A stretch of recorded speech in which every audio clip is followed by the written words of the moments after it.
de Atos 9, do 1 ao 6. Senhor, quem és tu? Esse é o título da pregação de hoje. O sermão de hoje tem por título: Senhor, quem és tu? Pode um homem, querido, que perseguiu e torturou cristãos tornar-se também um cristão? O que faz com que o perseguidor dê meia volta em sua vida e passe a ser perseguido? Existe esperança para alguém que blasfema o nome de Deus e odeia os que seguem a Jesus?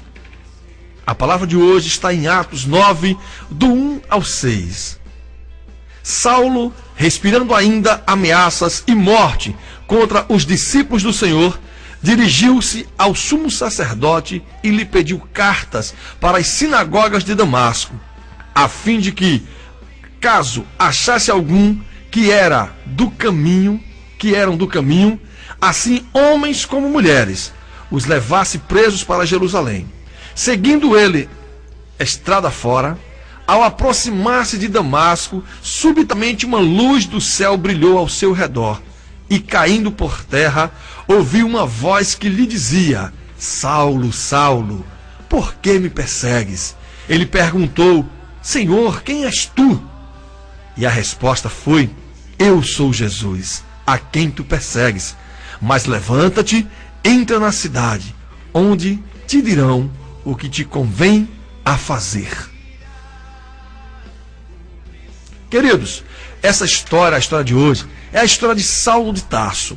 O seu nome é encontrado pela primeira vez na Bíblia na ocasião do apedrejamento de Estevão. Eu sei que muitos conhecem ali o apedrejamento de Estevão, do apóstolo Estevão. Isso encontra-se lá no livro de Atos, capítulo 7.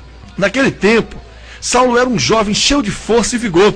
E quando os judeus colocaram a capa ensanguentada de Estevão em suas mãos, ele sentiu o chamado do Espírito Santo, mas fechou a porta do seu coração. E se existe algo claro na Bíblia, é o fato de que Jesus pode chamá-lo, mas nunca vai derrubar a porta do seu coração. Você terá que abrir esta porta. Jesus pode suplicar, pode mostrar que você precisa dele, pode fazer ele sentir que você chegou ao fim da linha, mas nunca vai forçá-lo a aceitar a ele como Senhor e Salvador. Aquele momento ali em que Paulo estava ali, com o manto manchado de sangue, praticamente assim ele gritava. Era a voz do Espírito Santo, ou seja, o manto na sua mão ensanguentado, era como se tivesse voz altiva, o próprio manto gritava, querido, em seu coração. Era a voz do Espírito Santo, mas Saulo de Tarso fechou o seu coração naquele momento. Eu creio que ele teve medo da voz de Deus, medo de uma nova verdade que chegava à sua vida, porque tinha sido criado aos pés dos maiores teólogos de seu tempo. Nós sabemos, querido, que Paulo, ele teve Gamaliel, o grande mestre da sinagoga. Ele tinha sido seu professor. Então, Paulo teve Gamaliel por mestre. Paulo teve Gamaliel ali como doutor sobre a sua vida. Foi Gamaliel responsável pela formação de Paulo. Ou seja, Paulo veio do berço de Gamaliel. Então, queridos, observe que Saulo de Tarso vinha de uma família tradicional. Seus pais tinham crido nas mesmas coisas que seus avós e seus bisavós. Saulo abrigava todas as esperanças da família, da sociedade e da igreja. Será que ele deveria render-se a uma nova verdade? Será que realmente ele deveria se entregar a algo desconhecido, algo novo? Toda nova verdade provoca medo. E quando alguém fica com medo, a reação, assim, instintiva, é atacar. Por isso, Saulo começou a atacar e perseguir o povo de Deus. O texto bíblico nos diz que Saulo, respirando ainda ameaças e morte contra os discípulos do Senhor, dirigiu-se ao sumo sacerdote e lhe pediu cartas para as sinagogas de Damasco, a fim de que, caso achasse alguns que eram do caminho, assim homens como mulheres, ele os levassem presos para Jerusalém. Então, amados, se você está se defrontando com alguma nova verdade, algum amigo está estudando a Bíblia com você, pela primeira vez seus olhos estão se deparando com a palavra escrita de Deus e de repente você sente que as verdades bíblicas que começa a conhecer estão aparentemente contra tudo aquilo que você acreditou até hoje, estão contra a tradição de seus pais, de sua igreja e de seus avós. Você está com medo? Qual é a atitude, querido, do homem? Ou, sei lá, de um homem enfrentar uma nova verdade? Ele aceita ou rejeita essa verdade? Ninguém pode permanecer neutro. Saulo não conseguiu abrir o coração de forma alguma, então ele passou a perseguir. Mas ele era um homem sincero.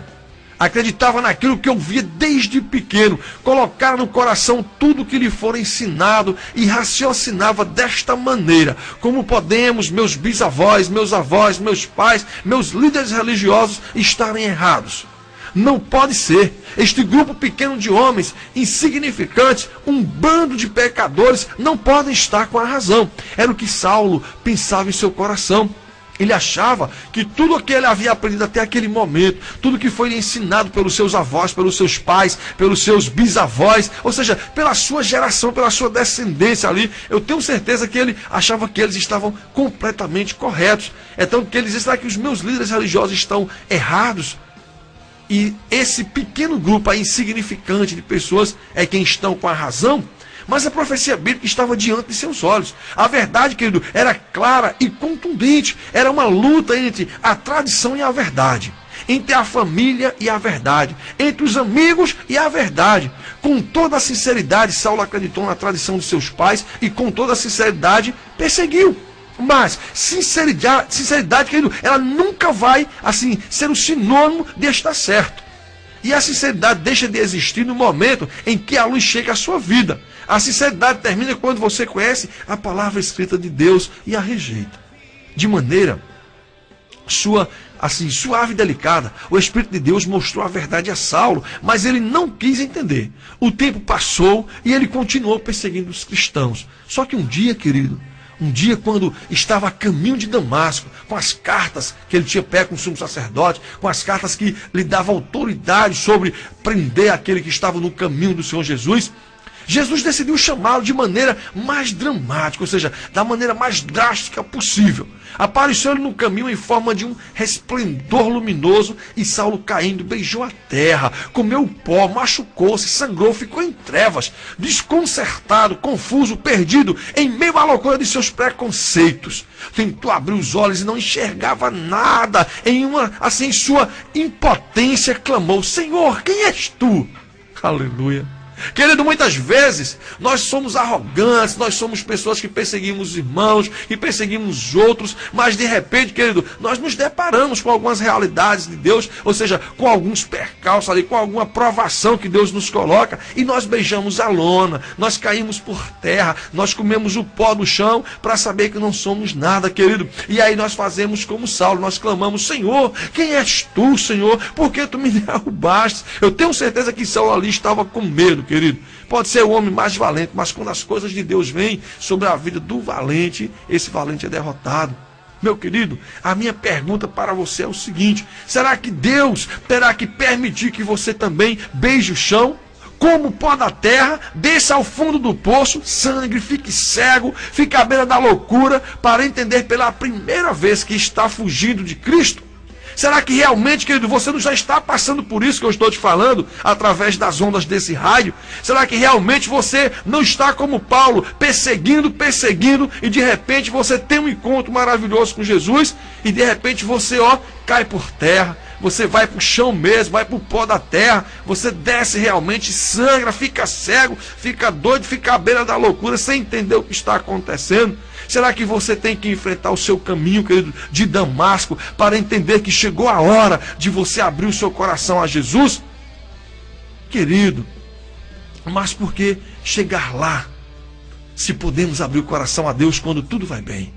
Por que será que temos que entrar no caminho, ou seja, seguir para Damasco, para ter um encontro com Deus, para ter um encontro dessa natureza, ou seja, precisar sofrer, quando você pode ter um encontro maravilhoso?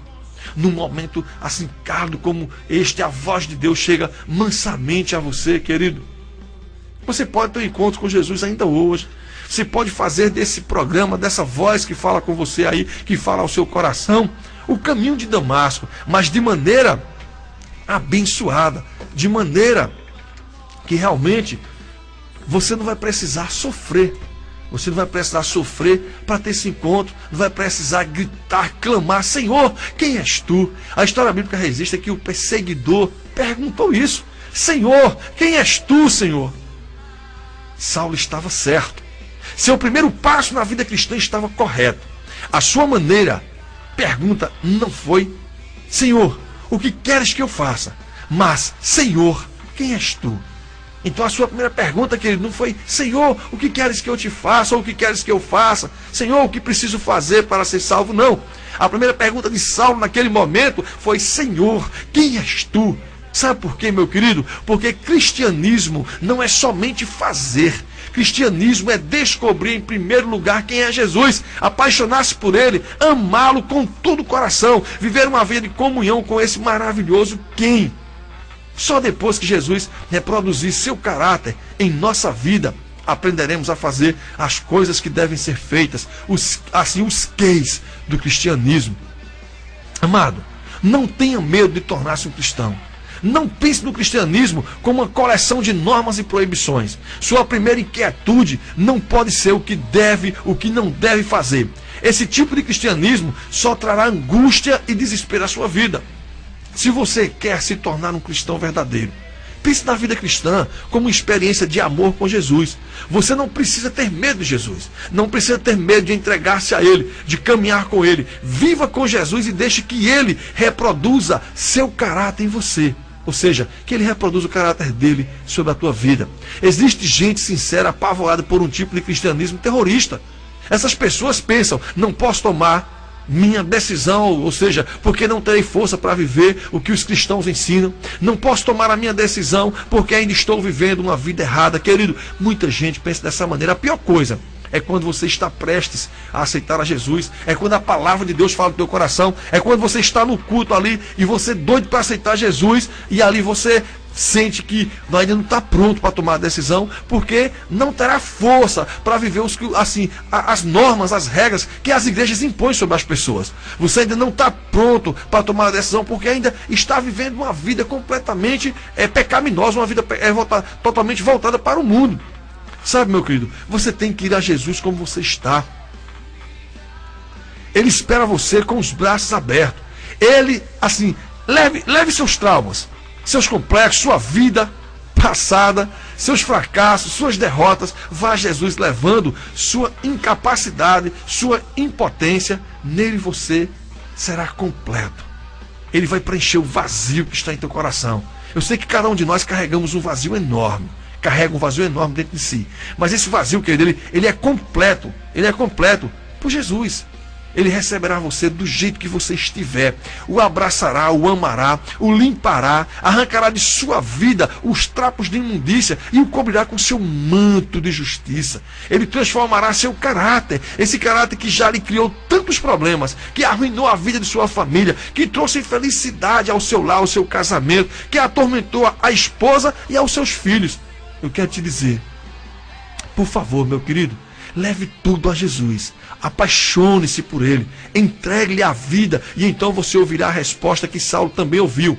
E ele perguntou: Senhor, quem és tu? E a resposta foi: eu sou Jesus, a quem tu persegues. Foi então que Saulo descobriu que não estava perseguindo um grupo de homens, mas sim o Senhor Jesus. Querido, ai daquele que tocar no ungido do Senhor. Será que neste momento você está lutando em seu coração? Você é prisioneiro de preconceitos, dúvidas e temores? Está inventando perguntas nas quais você mesmo não acredita, mas inventa só para se defender, para se proteger, para se esconder, ou seja, esconder a sua fragilidade. Lá no fundo você não é feliz, precisa de Jesus. Quer aceitá-lo, mas tem medo e foge e persegue, querido, os que aceitaram. Você que está lendo este livro, pode ser um marido cuja esposa, durante anos, tem orado, suplicado e convidado você a conhecer Jesus. E hoje, pela primeira vez, você aceitou ler algo a respeito de Jesus e está tremendo em seu coração. Saiba de algo, querido. Você não tem lutado tanto esse tempo contra a esposa, nem contra os filhos, nem contra esse próprio livro. Você tem lutado sim contra Deus. A sua guerra não é contra a igreja. A sua guerra é contra Jesus. E esta é a sua grande oportunidade. Esta, querido, é a oportunidade que Deus está te dando hoje. Talvez este momento seja o seu caminho a Damasco. Veja, a instrução de Jesus a Saulo Mas levanta-te e entra na cidade, onde te dirão o que te convém a fazer. Veja que resposta maravilhosa. Saulo estava no chão caído, perguntando quem era. Quem és tu, Senhor? Mas de repente, depois que ele disse que é Jesus a quem ele persegue, ele diz, mas levanta-te e entra na cidade, onde te dirão o que te convém a fazer. Talvez agora você entenda como funciona a vida cristã. Primeiro você descobre o quem do cristianismo e se apaixona por ele. Vai a ele como está, o aceita, entrega-lhe a vida, abre-lhe o coração e deixa que o Espírito Santo viva em você. E depois que você se encontrou com Jesus, vem a ordem. Mas levanta-te e entra na cidade, onde te dirão o que te convém fazer. Amado, uma vez que você se torna cristão, seus olhos se abrem para entender a palavra de Deus e você terá que acomodar sua vida aos ensinamentos divinos. Por favor, nunca tente acomodar a palavra de Deus à sua maneira de pensar.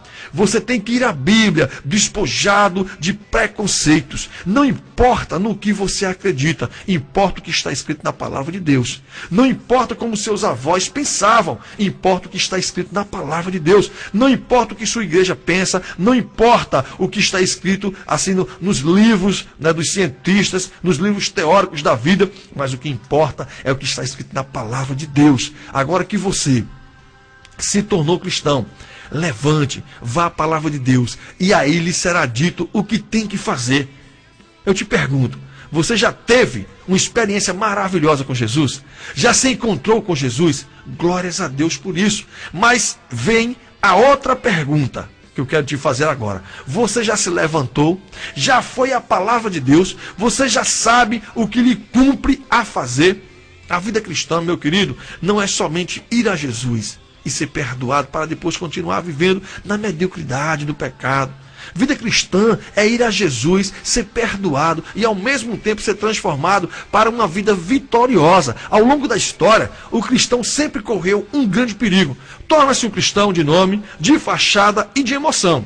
Ó Senhor, eu louvo o teu nome, canto hinos para ti, glórias a Deus, aleluia, sou salvo pela graça de Cristo, aleluia, e continua vivendo assim como vivia antes, amarrando a vida passada aos fracassos e às derrotas, ou seja, continua, querido, arrastando correntes do passado, correntes do pecado, e a sua vida nunca vai ser liberta. Não, meu querido, salvação é perdão, mas ao mesmo tempo é transformação. Jesus o salva para não continuar vivendo no fracasso. Jesus o salva para uma vida de obediência. Obediência a quê? Levante-se, vá para a Bíblia, ali será dito o que você tem que fazer, ali será dito o que lhe convém a fazer. Essa foi a resposta de Cristo para Saulo. É por isso que não pode existir, querido, um cristão sem Bíblia. Você precisa adquirir a palavra de Deus e estudá-la sem preconceitos, deixando que o Espírito Santo ilumine a sua mente. No livro de Josué diz que nós devemos meditar nessa lei dia e noite e dela não se apartar momento algum. O relato bíblico continua dizendo, os seus companheiros de viagem pararam emudecidos, ouvindo a voz, não vendo, contudo, ninguém. Atos 9:7. Ou seja, os companheiros de Paulo, os companheiros de viagem pararam emudecidos, ouvindo a voz e não vendo, contudo, ninguém. Eles ouviam uma voz, mas não enxergavam nada, querido. Que coisa extraordinária. Saulo teve um encontro com Jesus a caminho de Damasco, mas os homens que estavam com ele não podiam ver ninguém. Ninguém pôde entender o que ocorrera no coração de uma vida transformada. É por isso que às vezes seus queridos, o machucam, vamos dizer assim, o caçoam, sei lá, zombam da sua fé e riem daquilo que você acredita. Eles não conseguem ver o Cristo que apareceu em seu caminho. Eles não conseguem enxergar o Cristo que você enxergou e ouviu. Não pode entender, querido, a paz que hoje você sente por ter aceitado a esse Cristo, aceitado a Ele no qual você o perseguia antes. Por favor, perdoe aqueles que dão risadas de sua nova fé, daqueles que o rejeitam, que o chamam de louco e fanático. Eles não conseguem ver. É como os soldados ali que acompanhavam Paulo. Eles ouviam, mas não sabiam quem estava falando, nem o que Paulo estava vendo. Eles não conseguiam ver. Um dia, talvez eles também terão seu caminho de Damasco. Essas pessoas que caçoam, que zombam, que mangam de você, também um dia terão o seu caminho de Damasco. Eu louvo a Deus que eles tenham um caminho de Damasco. Cair assim, e vão cair por terra, beijarão o chão, ficarão cegos e entenderão que estão fugindo. Mas por enquanto, perdoe-os e ore por eles. Às vezes nós nos chateamos com as pessoas que nos cercam, com as pessoas, os nossos vizinhos, nossos irmãos, nossos queridos entes ali, por nos perseguir tanto. Mas é porque eles não conseguem ver o que você viu no caminho de Damasco. Vamos entrar na parte final do texto.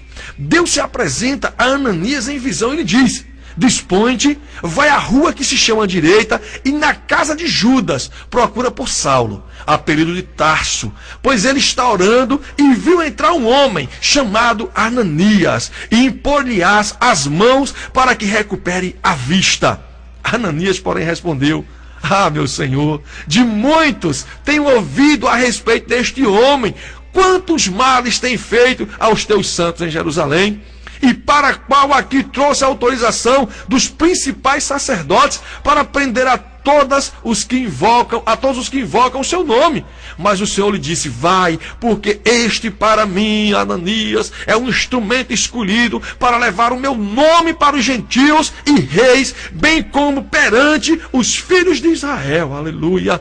É assim, querido, às vezes nós não damos nada por um homem, porque ele é perseguidor. Nós não damos nada por aqueles que zombam, por aqueles que mangam dos crentes, por aqueles que zombam dos pastores. Mas vai chegar um dia, querido, que Deus vai se levantar e vai dizer: vai, prega para ele, mostra o que ele tem que fazer, porque para mim ele é vaso escolhido. Aleluia.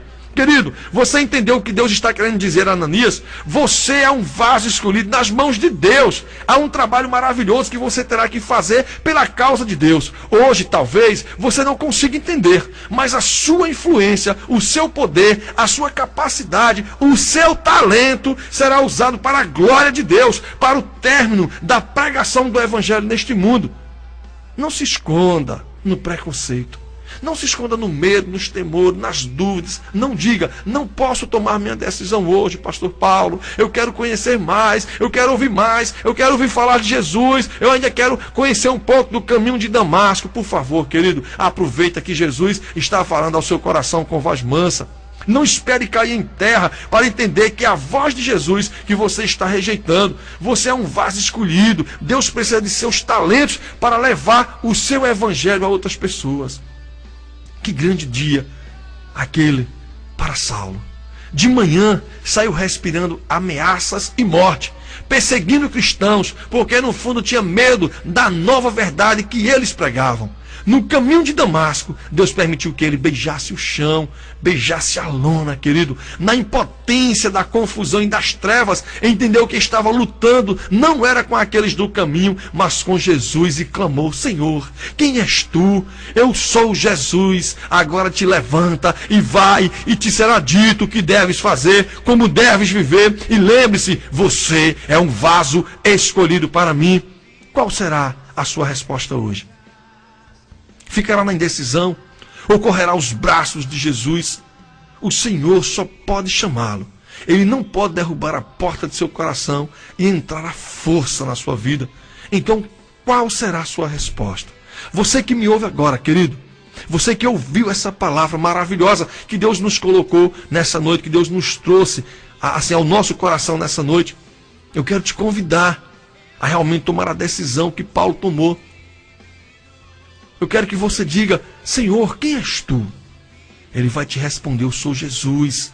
E vai dizer: agora te levanta e vai, e eu terei dito o que deves fazer, como você vai viver daqui para frente. Lembre-se, você também será um vaso escolhido por Deus.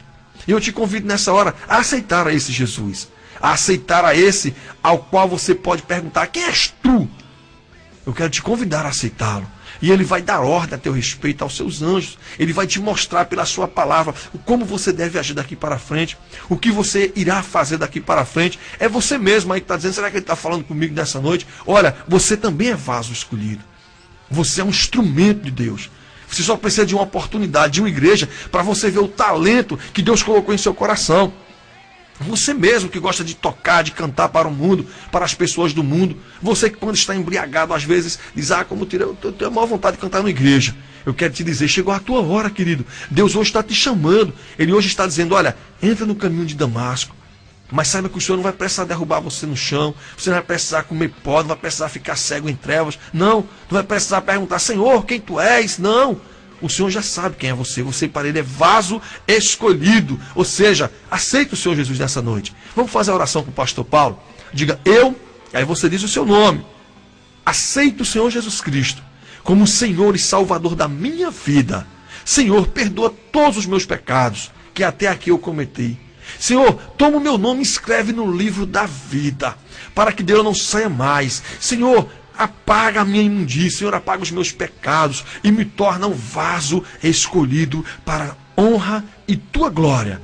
Ou seja, a partir de hoje, Deus, eu vim a ser instrumento teu aqui na terra. Eu vim a ser boca de Deus aqui na terra.